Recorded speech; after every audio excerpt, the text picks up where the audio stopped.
अच्छा भाभी, मैं जा रही हूँ ससुराल। 1 मिनट रुको दीदी, मैं भी आई।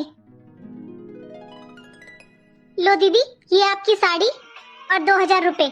आप अपनी पसंद से एक सूट ले लेना। ठीक है भाभी, अब मैं चलती हूँ। अंजलि, क्या दिया तेरी भाभी ने तुझे विदा में?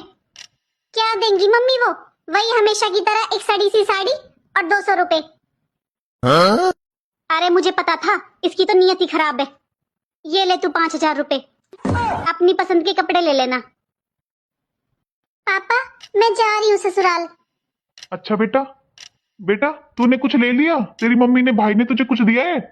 हाँ जी, दिए हैं ना, तुम्हारी बहू ने 100 रुपए मेरी बेटी को। बस 100 रुपए? और मेरे पास कुछ होता है क्या जो मैं दे दूंगी अपनी बेटी को? जो पूछ रहे हो मम्मी ने कुछ दिया है क्या? ले बेटा 10,000 रुपए, अपनी पसंद से कुछ ले लेना। ठीक है पापा, अब मैं चलती हूँ।